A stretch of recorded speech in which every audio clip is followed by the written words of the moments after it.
Feel what you're not.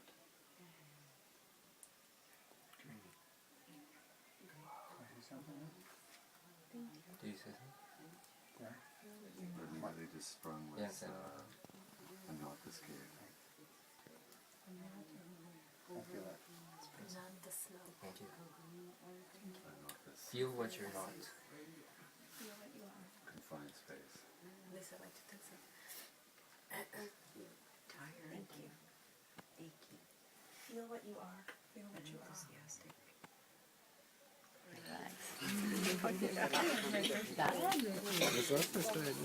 Thank you so much.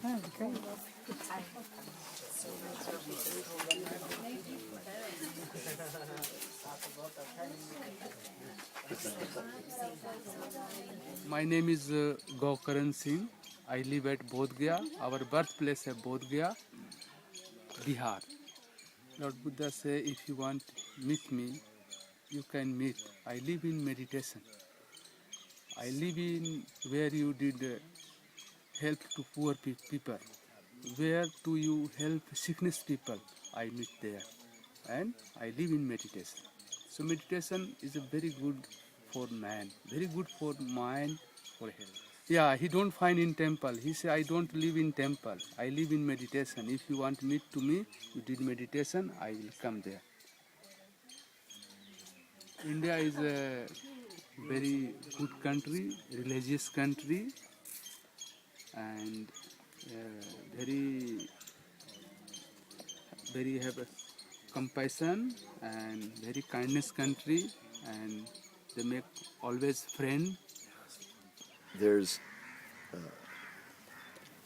in traditional Hindu or yogic teachings or understandings, there's 4 ashramas, or 4 stages of life. And the first stage is, they've taken it so that, let's say there's a 100-year lifespan.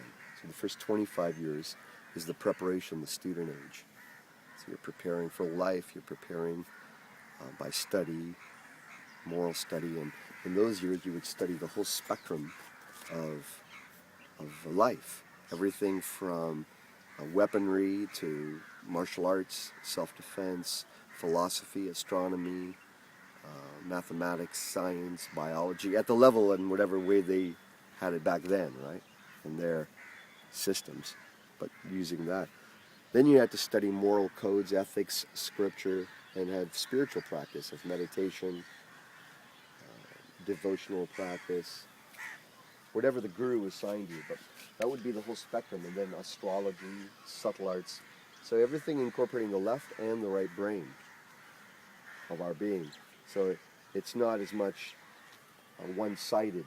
For example, art school and dance being over here, and this place, or music over here, and this place being for the academic studies. There was no separation. In fact, every aspect was known to be holographic and contained in the other. So it was always taught, all topics were taught in all topics holographically, pan-dimensionally, understanding that there is no separative consciousness, that to become a whole being, that you would really cultivate the aspects of all these particular qualities within ourselves. So that was the first 25 years. That would prepare you for parenthood. You would probably have children by then at that time, in the later time of that, 20s or 17, 18, 20 and up and whatever. The next 25 years are dedicated to really making it in the world, grounding yourself, and then solidifying your space in life. Making a contribution, being of some good, furthering society and your life, but furthering society as a whole. That's why in the Indian culture, furthering society is a very high ideal. It's not just about furthering yourself. In fact, you'll find, which I was really surprised to see when I first came here a while back, when I saw my whole family go to the jewelry store to purchase a necklace for one of the cousins. Everyone was involved in the decision for days, which for me it would be just, hey, you want to get it autonomous, one person. Here, the collective makes the decision. It's like it's a sorting out process until the highest rightness forever. So they're looking at how long will it be, who they can hand it down to, what will this and that, will it go with that, everything. So they're thinking everything on one little purchase. And so that desire to be of, an intention to be of service to society is the second stage of life. And the third stage of life is you're now a grandparent, 75 plus. Grandparent. And so now you are now turning away from the world and you're turning towards the divine. But you still have responsibilities. Like to make sure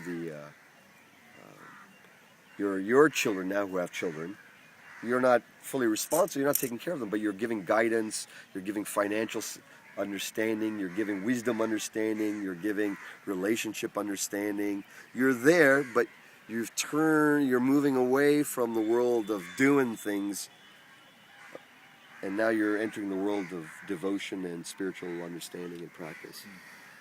And then the last 25 years are there to absolutely surrender to that, and now to be taken care of by the younger generations so that you can live that. And you should have, in that time, prepared your life so that you can take care of yourself, as well as you get support from the younger generations to allow you to have your sole intention and dedication be for union, service, love of God. So those were the 4 ashramas. And they have particular requirements and maturities in each one. Sometimes we try to jump certain steps and stages when we haven't really achieved that level of maturity yet. So they understood that there's a maturity here, the maturation of being, and that study goes from external to internal to really be full and juicy and of the highest fulfillment of life. So this is a center where they would study lots of that. All types of topics. So all ages would come here? I don't know about the age range, but I do know that the spectrum of understanding was vast, because it was a collective for over 1,000 years. It continued to pool knowledge from every corner of wherever anyone came from. So not just from India, but from everywhere.